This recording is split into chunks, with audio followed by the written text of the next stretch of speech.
এই নসিপুর রাজবাড়ির ইতিহাস জানাবো আজ আপনাদের।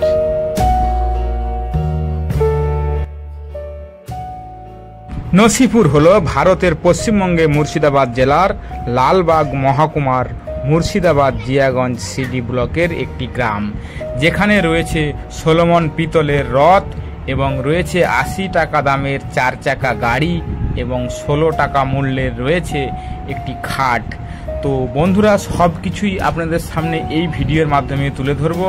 তো ভিডিওর সঙ্গে সম্পূর্ণ থাকুন এবং চ্যানেলটি সাবস্ক্রাইব করুন, পাশে থাকা বেল আইকনটি প্রেস করে সঙ্গে থাকুন। তো চলুন বন্ধুরা, আর দেরি না করে সেই রাজ পরিবারের মধ্যে যাওয়া যায়।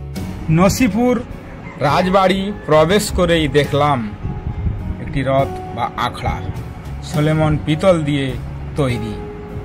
রাজবাড়ির ভেতরের দিকে আমরা আস্তে আস্তে এগিয়ে চললাম সেই রাজবাড়ির দরবারের দিকে। সেই নসিপুর রাজবাড়ি ভেতরের দিকে আমরা ধীরে ধীরে এগিয়ে চলেছি। তার আগে নসিপুর খানিক পরিচয় দিই। জাফরগঞ্জ রয়েছে নসিপুরের আখড়া ও নসিপুরের রাজবাড়ি, যা মির্জাফরের নামে ছিল। জাফর আলী খান, সেখান থেকেই জাফরগঞ্জের জন্ম। নসিপুর রাজবাড়িটি ছিল দেবী সিংহের। তিনি ইতিহাসের কুখ্যাত এক শাসক, যার রাজস্ব আদায়ের জন্য তার অত্যাচারী সারা বাংলা জুড়ে কুখ্যাত ছিলেন এবং তিনি এই রাজ দরবার ১৭৭৬ সাল নাগাদ দেবী সিংহ এই প্রাসাদ বাড়িটিকে নির্মাণ করেছিলেন। পরবর্তী বংশধর কীর্তিচাঁদ রায় বাহাদুর ১৮৫৬ সালে পুনরায় সংস্কার করেছিলেন। দেবী সিংহ ছিলেন নিঃসন্তান। বংশ রক্ষার জন্য তার ভাইয়ের ছেলেকে দত্তক নিয়েছিলেন। ১৮০৫ খ্রিস্টাব্দে ১৮ এপ্রিল দেবী সিংহ মারা যান।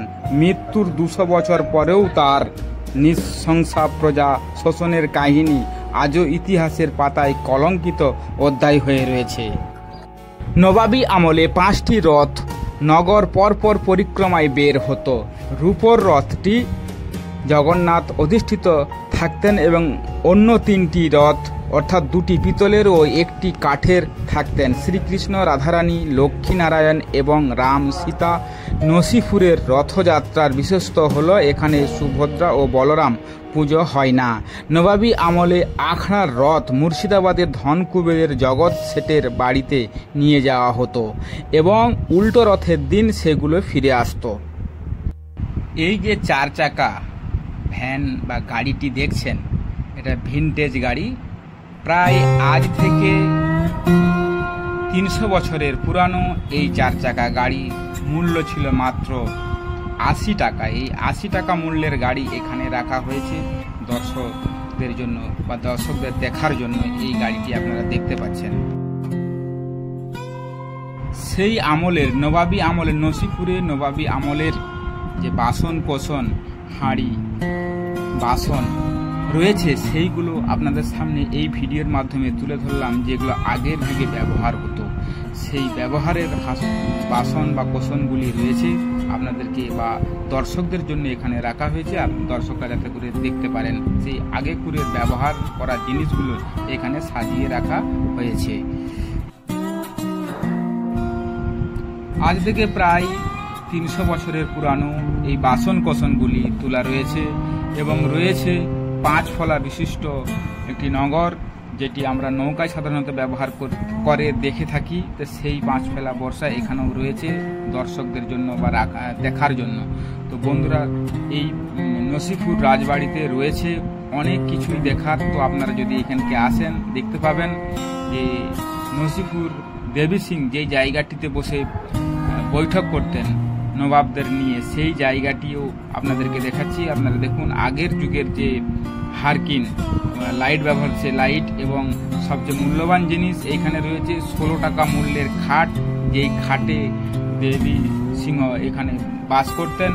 সেই দেবী সিংহ বাতাস করার জন্য দেখতে পাচ্ছেন একটি লাল চাদর দিয়ে পাখা তৈরি করা রয়েছে। এটি টান মারলে বাতাস হতো এবং এখানে কাউকে দিয়ে টান মারা হতো। এবং রয়ে গেছে এখানে বিভিন্ন রূপার রথ এবং কাঠের রথ সব কিছুই এইটি পর্যটক বা দর্শকদের জন্য রাখা রয়েছে, যাতে করে দর্শকরা দেখে এই আগেকার জিনিসগুলো দেখে উপলব্ধি করতে পারেন। তো বন্ধুদেরকে সেই সব জিনিসগুলো এই ভিডিওর মাধ্যমে আমি তুলে ধরলাম।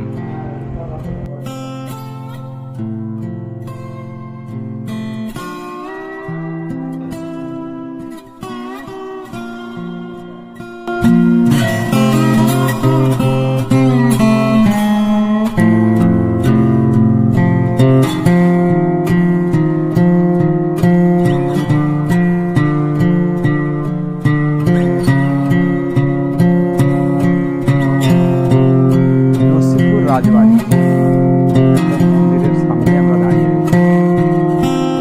আপনারা সম্পূর্ণ ভিডিওটা দেখেন, সাবস্ক্রাইব করবেন। আজ এই পর্যন্তই, পরবর্তী ভিডিও নিয়ে আপনাদের সামনে আবারও হাজির হব। তখন পর্যন্ত ভালো থাকুন, সুস্থ থাকুন এবং ভিডিওর সঙ্গে থাকুন। আবারও নিত্য নতুন ভিডিও নিয়ে আপনাদের সামনে হাজির হব। ধন্যবাদ।